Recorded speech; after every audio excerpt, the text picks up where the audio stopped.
Hello student, ये electrochemistry का video number 4 है, पार्ट 4। पार्ट 3 में हमने देखा था कि हम डिस्कस कर रहे थे स्पेसिफिक कंडक्टेंस, सेल कांस्टेंट और पोलर कंडक्टिविटी, इक्विवेलेंट कंडक्टिविटी, सभी के बारे में बताया था, सभी के फॉर्मूले और unit.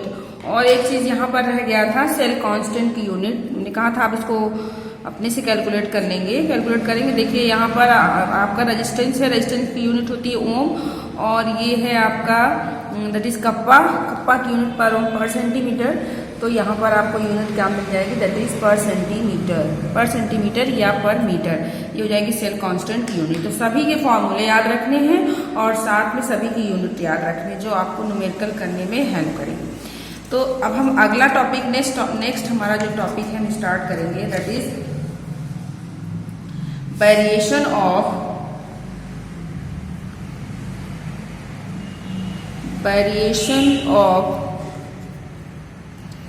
Molar conductivity, variation of molar conductivity and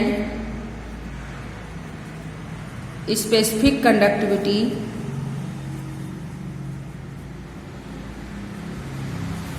with concentration, variation of molar conductivity and specific conductivity with concentration। कहने का मतलब हम इस टॉपिक में ये डिस्कस करेंगे कि मोलर कंडक्टिविटी और स्पेसिफिक कंडक्टिविटी पर, मोलर कंडक्टिविटी मोलर चालकता और विशिष्ट चालकता पर सांद्रता का क्या प्रभाव पड़ता है। कंसंट्रेशन को बढ़ाते हैं तो क्या इफेक्ट होगा, इसे घटाते हैं तो मोलर कंडक्टिविटी और स्पेसिफिक कंडक्टिविटी पर क्या प्रभाव पड़ता है। हमें इसको इस टॉपिक में ये डिस्कस करना है। पॉइंट नंबर 1 फर्स्ट है हमारा, दैट इज कि मोलर कंडक्टिविटी जो होती है, मोलर कंडक्टिविटी इंक्रीज करती है by decreasing concentration. Molar conductivity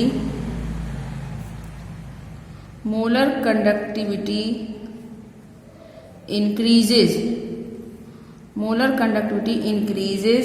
by decreasing concentration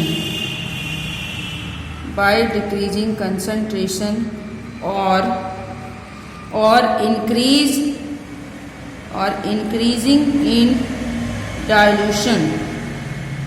देखिए क्या कह रहा है कि मोलर कंडक्टिविटी जो है, मोलर कंडक्टिविटी की वैल्यू बढ़ती है कब, जबकि कंसंट्रेशन घटे। कंसंट्रेशन इलेक्ट्रोलाइट की सांद्रता, कहने का मतलब ये कि मोलर कंडक्टिविटी का मान बढ़ता है जबकि इलेक्ट्रोलाइट की सांद्रता कम होती है। जब इलेक्ट्रोलाइट की सांद्रता कम होगी तो कहने का मतलब सॉल्यूशन अधिक डाइल्यूट होगा। सिंपल सा मतलब हुआ कि मोलर कंडक्टिविटी का मान बढ़ता है जब सांद्रता कम होती है और विलयन ज्यादा डाइल्यूट होता है। सांद्रता से मतलब ये है कि जो भी आपका इलेक्ट्रोलाइट है उसमें यदि इलेक्ट्रोलाइट है उसमें यदि सोल्यूट, अब कॉन्सेंट्रेशन और डाइल्यूशन से आप मतलब समझे। सांद्रता का मतलब ये है कि जिस सॉल्यूशन में सोल्यूट की मात्रा, जिस विलयन में सोल्यूट की मात्रा कम होगी तो वहां पर कंसंट्रेशन कम होगा, और जब सोल्यूट की मात्रा कम होगी तो उसमें वाटर ज्यादा होगा तो सोल्यूशन ज्यादा डाइल्यूट होगा। तो कुल मिलाकर ये कि मोलर कंडक्टिविटी का मान बढ़ता है जब सांद्रता कम होती है, और जब सांद्रता कम होगी तो डाइल्यूशन ज्यादा होगा। तो molar conductivity increases by decreasing concentration and increasing dilution, और इसी का जस्ट अपोजिट है। क्यों, अब ऐसा क्यों होता है कि मोलर कंडक्टिविटी जो है वो इंक्रीज करती है by decreasing concentration and increasing dilution? क्योंकि जो मोलर कंडक्टिविटी है, molar conductivity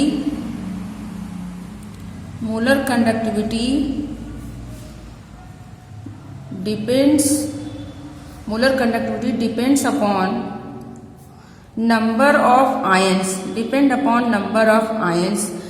number of ion, जितने ज्यादा आयन्स होंगे। यदि नंबर, कहने का मतलब ये है कि मोलर कंडक्टिविटी बढ़ेगा जब नंबर ऑफ आयन्स बढ़ेंगे, नंबर ऑफ आयन्स बढ़ती हैं जब नंबर ऑफ आयन्स ज्यादा, यदि नंबर ऑफ आयनों की संख्या ज्यादा होगी तो मोलर कंडक्टिविटी बढ़ेगा। और चूंकि इलेक्ट्रोलाइट की बात करें तो इलेक्ट्रोलाइट, कहने का मतलब है जब भी हम इलेक्ट्रोलाइट से सॉल्यूशन बनाएंगे तो वो आयन्स में टूट जाएगा, और जब आयन की संख्या ज्यादा होगी तो मोलर कंडक्टिविटी ज्यादा होगी। ऐसा क्यों, कि आयन की संख्या बढ़ने पर मोलर कंडक्टिविटी बढ़ रही है। अब चूंकि अब हम ये कह रहे हैं कि हम कंसंट्रेशन कम करेंगे तो मोलर कंडक्टिविटी बढ़ेगी, और जब कंसंट्रेशन कम करेंगे तो हम पानी ज़्यादा मिलाएंगे, तो जब हम पानी ज़्यादा मिलाएंगे तो सोल्यूशन ज़्यादा डाइल्यूट हो जाएगा, तो वहाँ पर आयन्स की संख्या तो सेम रह जाएगी। उस केस में कैसे मोलर कंडक्टिविटी बढ़ रही है? इसलिए क्योंकि जब हम सॉल्यूशन को ज़्यादा डाइल्यूट करेंगे तो आयन्स की मोबिलिटी बढ़ जाएगी, मतलब आयन्स को स्पेस मिल जाएगा और वो उनका मूवमेंट बढ़ जाएगा और उनके बीच का जो फोर्स ऑफ अट्रैक्शन है वो कम हो जाएगा।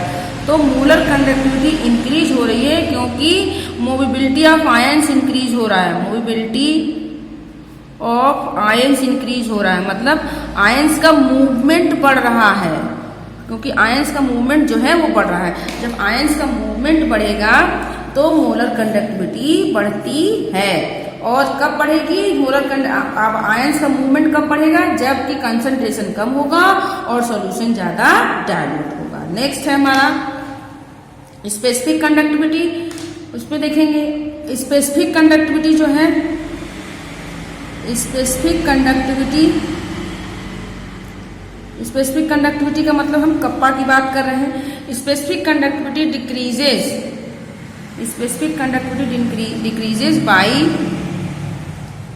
increasing dilution और decreasing concentration। कहने का मतलब ये है कि विलेन जितना इलेक्ट्रोलाइट जितने ही डाइल्यूट होंगे, जितना ज़्यादा डाइल्यूट होगा तो स्पेसिफिक कंडक्टिविटी कम होगी, क्योंकि यह एक प्रकार का यूनिट फैक्टर है, ये सब पर न डिपेंड करके बल्कि यूनिट पर डिपेंड करता है। तो अगला नेक्स्ट हमारा ये हो जाएगा कि भाई क्योंकि यह यूनिट फैक्टर है, because specific conductivity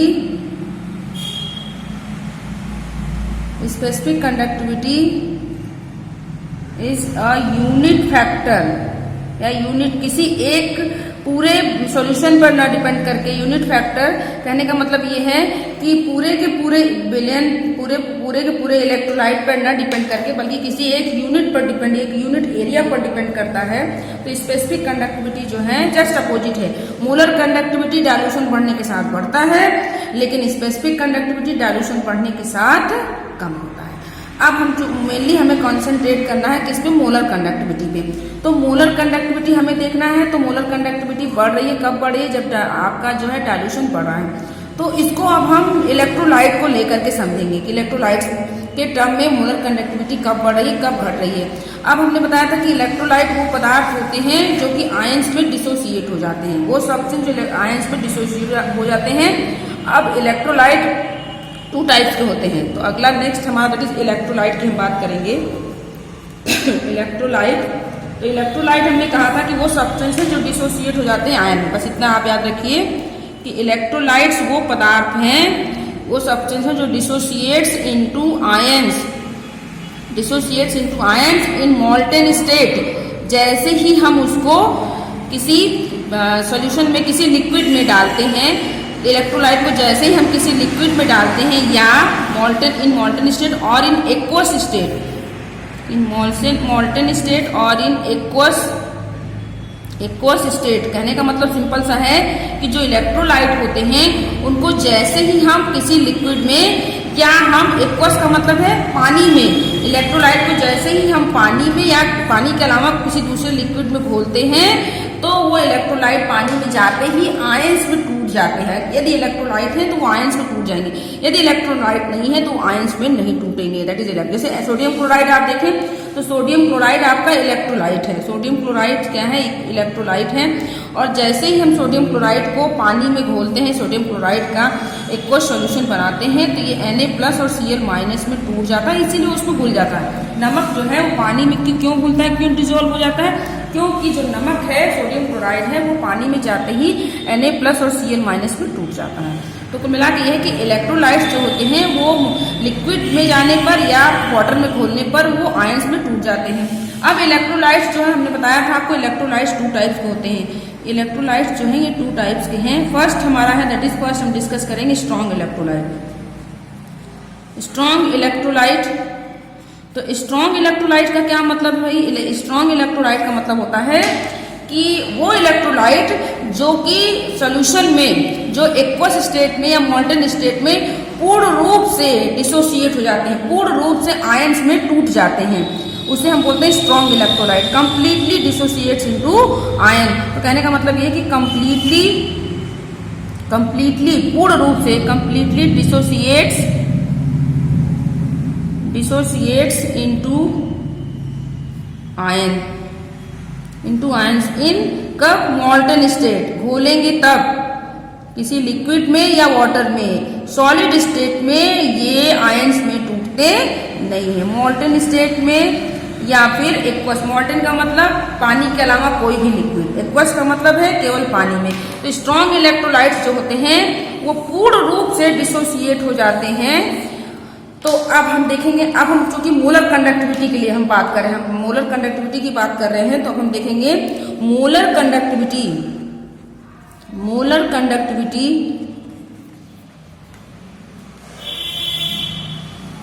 conductivity for strong electrolyte. यदि स्ट्रॉन्ग इलेक्ट्रोलाइट की मोलर कंडक्टिविटी हमें फाइंड आउट करना है, स्ट्रॉन्ग इलेक्ट्रोलाइट की मोलर कंडक्टिविटी की हम बात करें तो क्या होगा? देखिए, तो स्ट्रॉन्ग इलेक्ट्रोलाइट के लिए, स्ट्रॉन्ग इलेक्ट्रोलाइट है, जैसे हमने एक बीकर ले लिया, सपोज हमारे पास एक बीकर है, इसमें हमने इलेक्ट्रोलाइट्स डाल दिए, इसमें हमने जो है इलेक्ट्रोलाइट का सॉल्यूशन बना करके डाल दिया, इसमें इलेक्ट्रोलाइट है, सॉल्यूशन है। अब जैसे हमने इलेक्ट्रोलाइट ले लिया, मान लीजिए इसमें जो इलेक्ट्रोलाइट डाला है वो है हमारा सोडियम क्लोराइड।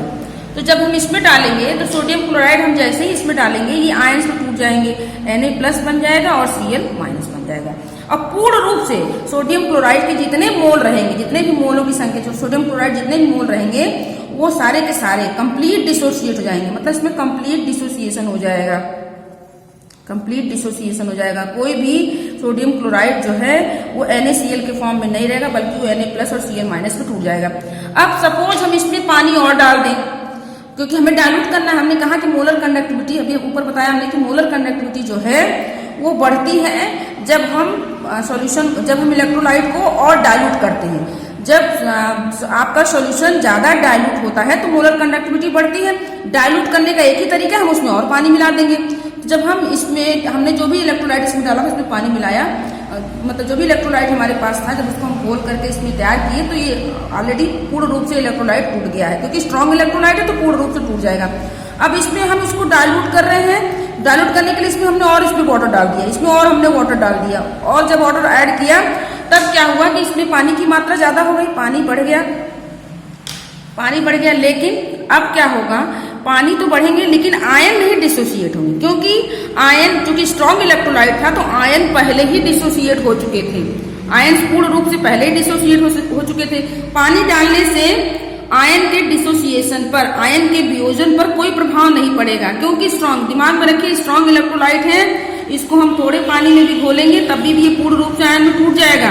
उसको अब हम विलेन को डाइल्यूट करें, उसमें और पानी डालें तो सोचे कि पानी डालेंगे तो और घुलेगा, तो नहीं घुलेगा, क्योंकि वो पूर्ण रूप से घुल चुका है, वो इलेक्ट्रोलाइट के फॉर्म में नहीं बल्कि वो आयंस के फॉर्म में टूट चुका है। तो डाइल्यूट करने पर भी वो आयंस में नहीं टूटेगा, तो आयन की संख्या नहीं इंक्रीज होगी। कहने का मतलब यह है कि डाइल्यूट करने पर जो है सॉल्यूशन में जब हम और वाटर डालेंगे तो आयंस की संख्या नहीं बढ़ेगी, बट पानी डालने की वजह से मास, यहाँ पर जो आप देखेंगे कि पानी डालने की वजह से क्या होगा, एरिया ज्यादा हो जाएगा, मास ज्यादा हो जाएगा। तो क्या होगा कि जो आपके आयंस होंगे वो दूर दूर, उनकी मूवेबिलिटी बढ़ जाएगी, वो उनको स्पेस मिल जाएगा और वो दूर दूर मूव करने लगेंगे, उनके बीच का इंटरआयनिक अट्रैक्शन कम हो जाएगा, और जब आयंस के बीच की मूवेबिलिटी बढ़ेगी तो मोलर कंडक्टिविटी बढ़ जाएगी। तो सिंपल से टर्म में हम समझ सकते हैं molar conductivity for strong electrolyte क्या होगा। देखिए, हमने कहा कि जो मोलर कंडक्टिविटी है, मोलर कंडक्टिविटी कहने का मतलब है लैम्डा है। मोलर कंडक्टिविटी जो है फॉर स्ट्रॉन्ग इलेक्ट्रोलाइट, सिंपल सा एक शॉर्ट बना लेंगे, फॉर स्ट्रॉन्ग इलेक्ट्रोलाइट। ठीक है, मोलर कंडक्टिविटी स्ट्रॉन्ग इलेक्ट्रोलाइट के लिए क्या होगा, इंक्रीज होगा, इंक्रीजेज बाई इंक्रीजिंग डाइल्यूशन। ठीक है, मोलर कंडक्टिविटी जो है स्ट्रॉन्ग इलेक्ट्रोलाइट की इंक्रीज होगी कब? By dilution. क्यों भाई, क्यों इंक्रीज हो रहा है? क्योंकि आयंस की मोबिलिटी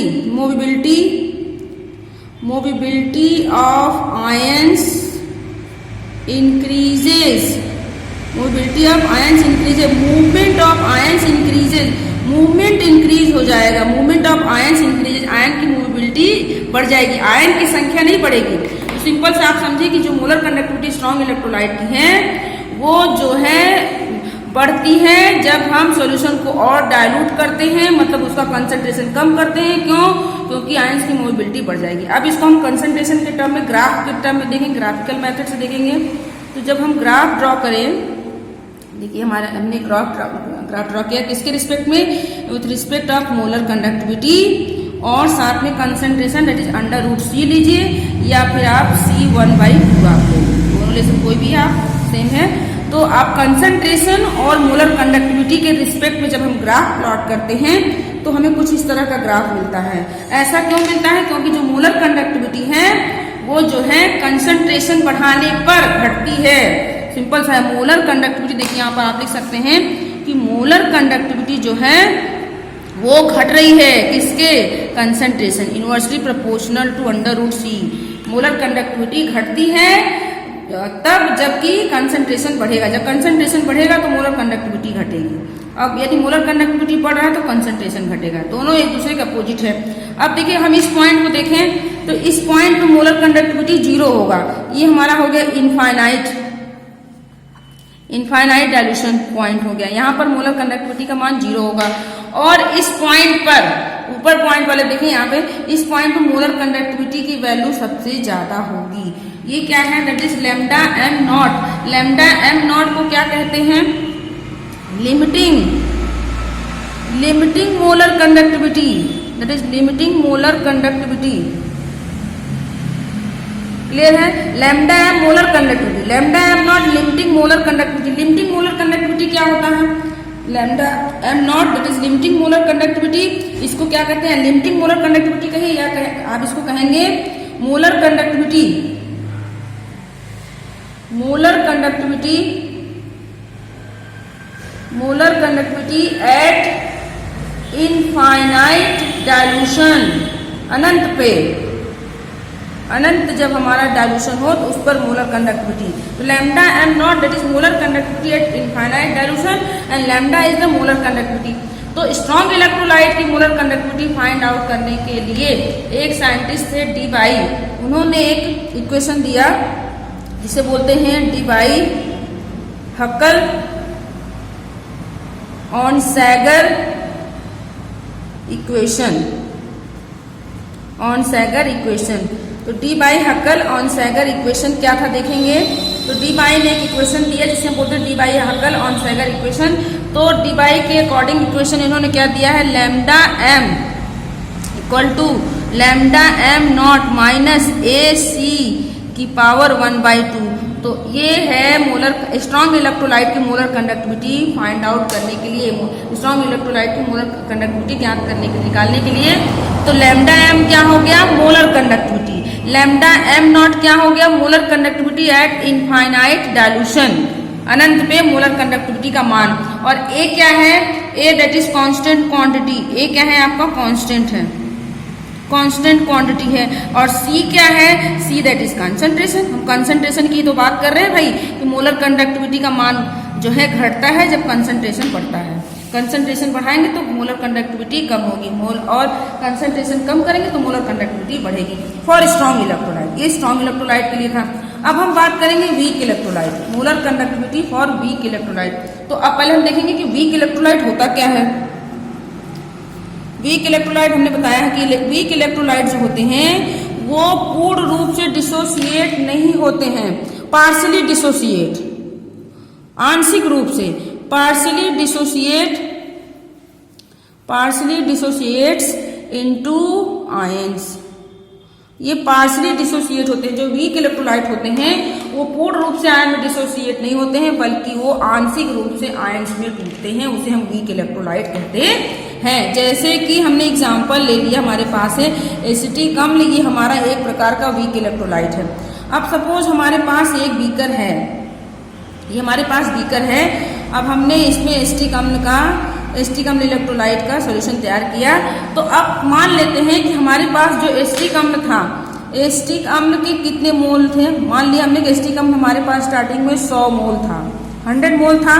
जब इसमें हमने एसिटिक अम्ल को घोला तो पूर्ण रूप से नहीं डिसोसिएट होंगे क्योंकि ये स्ट्रांग नहीं है, वीक है।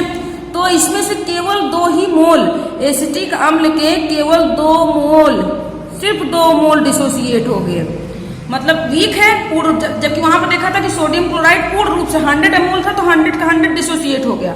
लेकिन एसिटिक अम्ल को जब हमने इसको घोलना शुरू किया, इसको डिसॉल्व किया, तो 100 मोल में से, 100 अणुओं में से केवल 2 अणु टूटे, 98 अणु भी रह गए, डिसोसिएट ही नहीं हुए, नाम मात्र के डिसोसिएट हुए।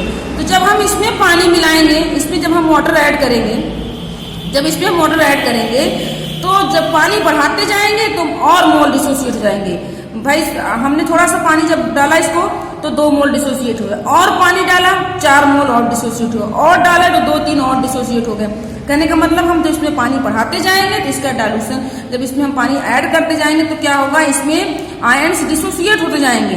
आयंस जब इसमें जब इलेक्ट्रोलाइट डिसोसिएट हो जाएंगे डाइल्यूशन बढ़ाने पर, पानी ऐड करने पर, तो होगा क्या, आयंस की संख्या बढ़ जाएगी, और जब आयंस की संख्या बढ़ जाएगी तो मोलर कंडक्टिविटी बढ़ जाएगा।